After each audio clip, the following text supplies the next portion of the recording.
नमस्कार विद्यार्थी मित्रांनो, पुन्हा एकदा स्वागत आहे आपल्या सर्वांचं RDL अकॅडमीमध्ये। आज 12 फेब्रुवारी आज शिपाई हमाल या पदाचा पेपर झालेला आहे आणि परीक्षार्थी आपल्या समोर आहेत। आपण यांना विचारूयात की आजचा पेपर कशा पद्धतीचा गेलेला आहे। त्याचबरोबर आज दिवसभराच्या पूर्ण शिफ्टचा ॲनालिसिस मिळवण्यासाठी कमेंट बॉक्समध्ये तुम्हाला टेलिग्राम चॅनलची लिंक दिलेली आहे, त्याला जाऊन जॉईन करायचं आहे, म्हणजे पुढील लेक्चर तुम्हाला लवकर मिळतील। सर काय सांगाल, आजचा पेपर तुम्हाला कसा वाटला? पेपर खूप छान होता सर, सोपा होता। मराठी व्याकरणामध्ये कुठले टॉपिक विचारण्यात आले होते? मराठी व्याकरणावर समानार्थी शब्द आणि प्रयोग, समानार्थी शब्द आणि प्रयोग विचारण्यात आले। अजून उभयान्वयी यावे, उभयान्वयी याव्यावरती प्रश्न आला। तुम्ही काय सांगाल सर, मराठीमध्ये काय आठवतं तुम्हाला? केवळ प्रयोग एक आलं होतं, केवळ प्रयोगी म्हणजे वाक्याचे प्रकार विचारलेले। आणि इंग्लिशमध्ये वर्ब आले होते। इंग्लिशमध्ये वर्ब वरती रिकाम्या जागा विचारलेल्या का? हो, आणि काय म्हणतात त्याला, सुपरलेटिव्ह डिग्री एक विचारली। सुपरलेटिव्ह डिग्री म्हणजे डिग्रीवरती इतिहास काहीच विचारला नाही। प्राचीन इतिहास आजच्या पेपरला विचारलेला नव्हता। ओके, आधुनिक भारताचा इतिहास। इंग्लिशमध्ये काय सांगाल, अजून काय आठवतं? जसं तुम्ही आता सांगितलं की सुपरलेटिव्ह डिग्रीवरती प्रश्न आला होता। इंग्लिशमध्ये अजून वर्ब ॲड वरती आले होते। वर्ब आणि ॲड वरती बेसिक क्वेश्चन होते का? बेसिक होते, बेसिक। ओके, आणि व्हॉइस वरती प्रश्न होता का? व्हॉइस वरती नव्हता। डायरेक्ट इनडायरेक्ट वरती क्वेश्चन टॅग आर्टिकल, आर्टिकल वरती एक होता। आर्टिकल वरती एक प्रश्न आला होता। ओके, मग जीके बद्दल काय सांगाल? जीके 2-3 दिवसापासून तुम्ही बघितलं असेल, प्राचीन इतिहास वरती भरवता आणि मुलांना जीके साठी काय करावं हा प्रश्नच पडला होता। तर तुम्हाला आजचा जीकेचा पेपर कसा वाटला? पेपर खूप कन्फ्युजन होता। जीके मुळात 4 ते 5 मार्क होतं। विज्ञान आणि इंग्लिश ग्रामर म्हणजे जीके मध्ये विज्ञानावरती भर आहे। मग विज्ञानामध्ये काय सांगाल, म्हणजे भौतिकशास्त्र, रसायनशास्त्र की जीवशास्त्र? विज्ञानामध्ये याच्यावरती विचारलं होतं नाही का, वनस्पती पेशीमध्ये कुठल्या याच्यामध्ये आढळतात? वनस्पती पेशींसंबंधित प्रश्न विचारला होता त्याच्यावरती, आणि वनांवरती आले होते क्वेश्चन। वनांवरती तुम्ही काय सांगाल सर? आधुनिक भारताचा इतिहासावरती प्रश्न विचारले म्हणता, एखादा प्रश्न आठवतो का तुम्हाला? लखनौ करार विचारला होता। लखनौ करारावरती प्रश्न विचारला होता। आणि घासीदास चळवळ एक विचारलं होतं। कुठली चळवळ विचारली होती? घासीदासनी कुठली चळवळ? घासीदास यांनी कोणती चळवळ सुरू केली, अशा पद्धतीचं म्हणजे आधुनिक भारताचा इतिहास येतो। उत्तर भारतामध्ये कुठली मृदा आढळते? हा, उत्तर भारतामध्ये कोणती मृदा आढळते, अशा पद्धतीचा प्रश्न आलेला आहे। मग काय सांगाल तुम्हाला, म्हणजे आजपर्यंत तुम्ही ॲनालिसिस बघितलं असेल तर आजचा पेपर त्या तुलनेत तुम्हाला कसा वाटला?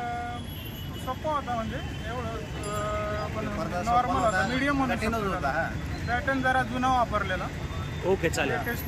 तर एकंदरीत तुम्ही काय सांगाल की उद्या ज्या विद्यार्थ्यांचा पेपर राहिलेला आहे, उद्या जवळपास सगळ्या विद्यार्थ्यांचे पेपर होऊन जातील, तर त्यांनी काय केलं पाहिजे? ज्यादातर विज्ञानावरती अभ्यास करावा, आणि इंग्लिश ग्रामर, विज्ञान आणि इंग्लिश ग्रामरमध्ये भर द्यायला पाहिजे।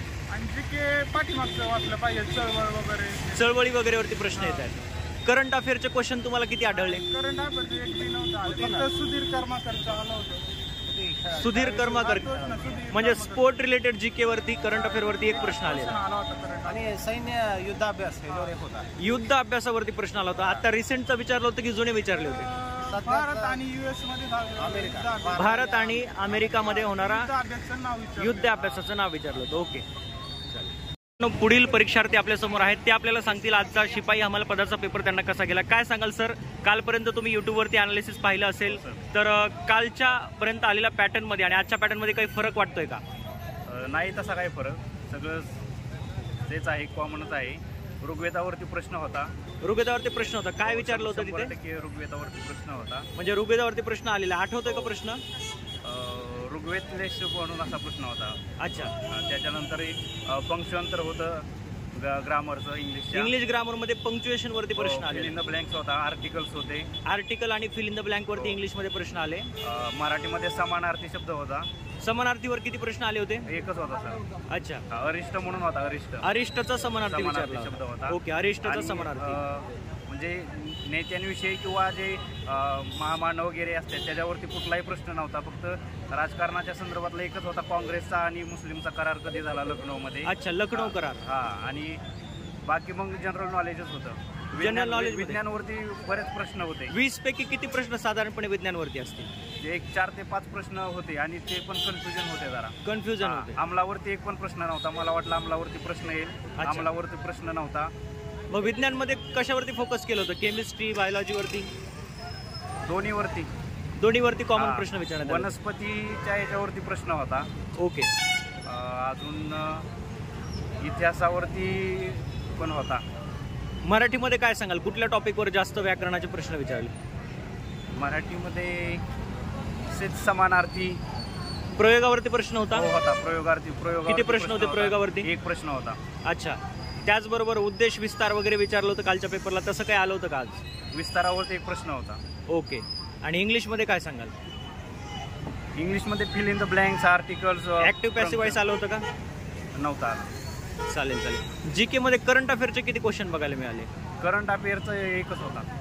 ओके. 1 ते 2 प्रश्न बघायला मिळाले. ओके चालेल.